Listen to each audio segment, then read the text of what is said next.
Em nome de Allah, o Clemente, o Misericordioso, dando continuidade à nossa aula sobre o convite ao Islã, falamos das características do convite ao Islã. Primeiro é o conhecimento e a sabedoria. Aliás, conhecimento e a visão, ou visão e conhecimento. E segundo, vem a sabedoria no convite ao Islã. Allah o Altíssimo disse no Alcorão: convoca a senda do teu Senhor com sabedoria e uma bela exortação. Dialoga com eles de maneira benevolente, porque teu Senhor é o mais conhecedor de quem se desvia da sua senda, assim como é o mais conhecedor dos encaminhados. Então, uma das evidências aí que diz que aquele que vai divulgar o Islã ou convidar as pessoas ao Islã tem que ter a sabedoria e também uma bela exortação, um bom conselho, boas palavras diante daqueles que querem se converter ou daqueles que estão convidando ao Islã. Dialogar com eles de maneira benevolente, ou seja, dialogar com aqueles que não são muçulmanos e querem saber do Islã, ou aqueles que você está convidando ao Islã, divulgar de maneira benevolente, sem gritos, sem também ofensas. A sabedoria consiste em convidar as pessoas ao Islã de maneira adequada, no momento e lugar indicado. Ou seja, não é qualquer lugar, qualquer momento também que deve estar ali insistindo para que as pessoas escutem a você que está divulgando o Islã. Então tem que também observar o ambiente, o lugar onde dá ou se dá para falar acerca do Islã, se dá para convidar as pessoas para o Islã ou não. Então, essa sabedoria inclui tudo isso, além do conhecimento que você vai ter, essa sabedoria, se aquele momento é adequado para convidar a pessoa para o Islã ou não, se aquele lugar é adequado também para convidar aquela pessoa para o Islã ou não, porque pode ser que você viu a pessoa quer sim convidar para o Islã, só que é um lugar que não dá naquele momento para aquela pessoa, pode não atender da melhor maneira. Então essa sabedoria vai englobar tudo isso, tanto o conhecimento, tanto saber se é o momento adequado ou um lugar adequado para fazer esse convite ao Islã. As pessoas se diferenciam quanto aos costumes, maneira de pensar, nível de conhecimento e entendimento, assim como são diferentes as chaves de acesso aos seus corações. Por isso, o muçulmano que os convida ao Islã deve saber como tratá-los e escolher o melhor método para convidá-los e também aconselhá-los. Então, o próprio muçulmano, aquele que está fazendo o convite ao Islã, tem que saber qual método vai usar, olhar a pessoa, olhar o momento, o lugar, o que deve falar naquele momento para aquela pessoa que quer saber acerca do Islã. Então, é essa sabedoria que precisamos ter nessa situação, ou seja, ao divulgar o Islã ou ao convidar para o Islã. Sempre há de se convidar as pessoas ao Islã com carinho, suavidade e moderação, exortando a compaixão, usando um diálogo equilibrado e calmo, que não provoque ódio ou afastamento. Essa é a base. E se a gente voltar para a história do profeta Muhammad, ou o exemplo do profeta Muhammad, era desse jeito, os diálogos sem agressão, sem ofensa, sem ódio, ou seja, com calma, para não provocar aquela pessoa que tenha ódio contra a religião, por exemplo, ou um ódio contra os muçulmanos. Então tem que chamar as pessoas com esse diálogo equilibrado e calmo, não ser agressivo nas palavras, mesmo que você saiba que mas eu estou falando a verdade. Mesmo tendo a verdade, tem que ter bons modos. Sem bons modos, a gente, ao invés de convidar, ao invés de chamar as pessoas para o Islã, capaz de expulsar, ou seja, as pessoas terem o ódio da religião ou dos próprios muçulmanos. Por causa de quê? Por causa das nossas próprias palavras.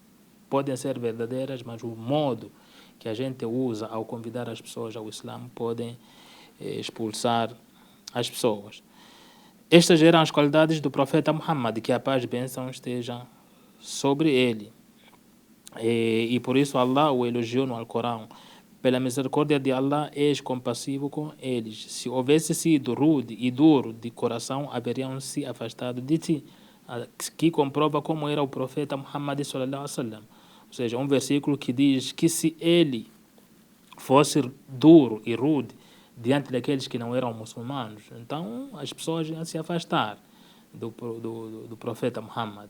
Mas aqui elogia-se, em uma passagem do Alcorão, está-se elogiado pela misericórdia, a misericórdia de Allah, és compassivo, era compassivo, ou seja, o profeta Muhammad era compassivo com essas pessoas, aquelas pessoas que não eram muçulmanas, então era compassivo, e se fosse o contrário, ou seja, duro, rude, essas pessoas se afastariam dele, ou seja, seria um fracasso na divulgação do Islã.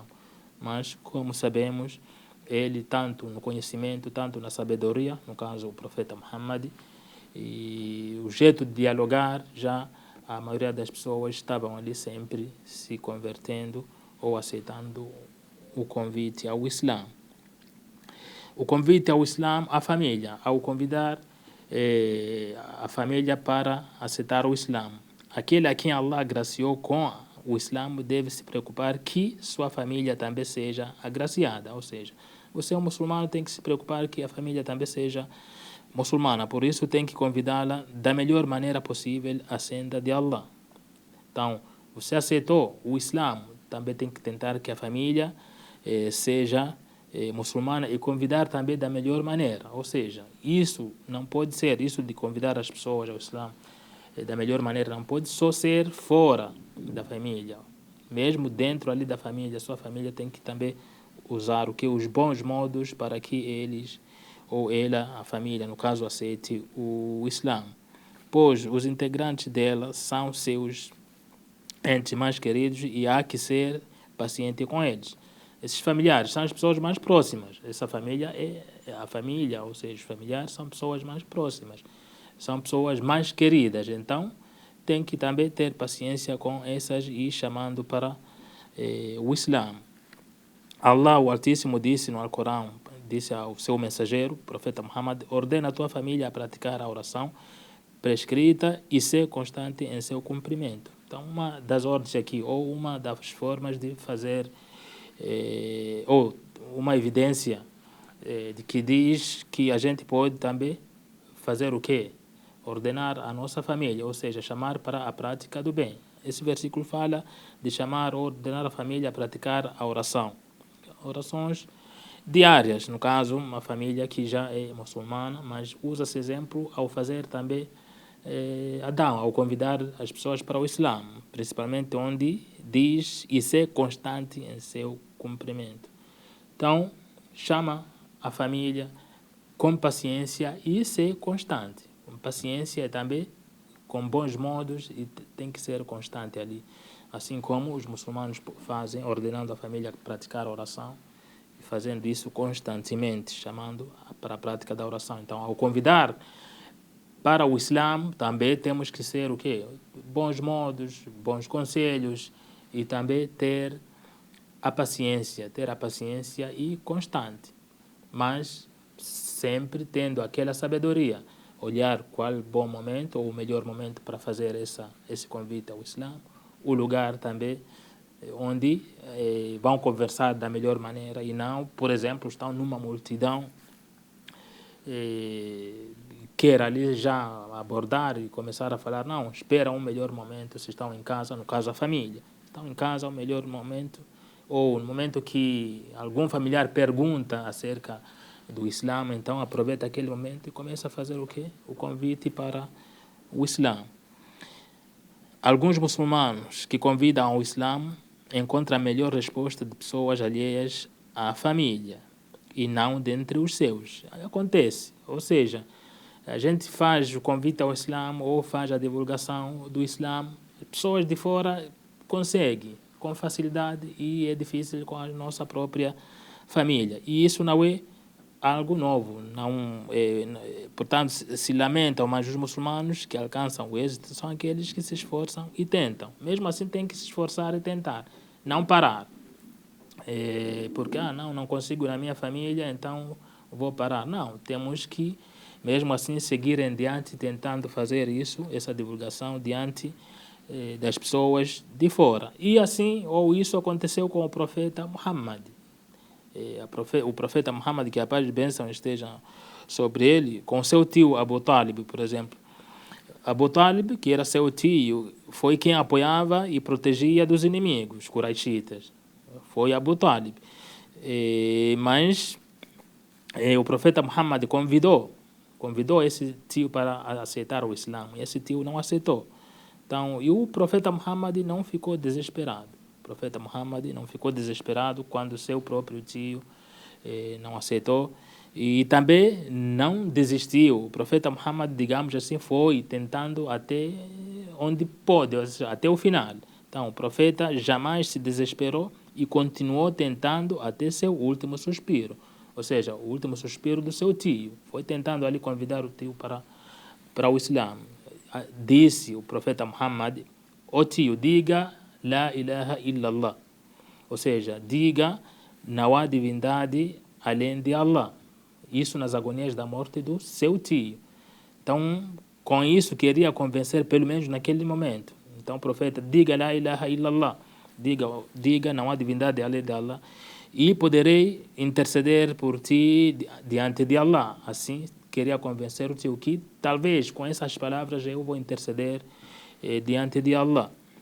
Mas seu tio não deu ouvido, ou seja, não aceitou entrar no Islã, não aceitou esse convite, até mesmo nas agonias da morte, no caso o seu tio. Né? Então Allah revelou: por certo que tu, ó Muhammad, não podes guiar a quem quiseres, senão é Allah quem guia aqueles que desejam. Então foi revelado esse versículo através de uma negação, ou seja, o próprio profeta convidando seu tio para o Islã, nas agonias da morte, não aceitou.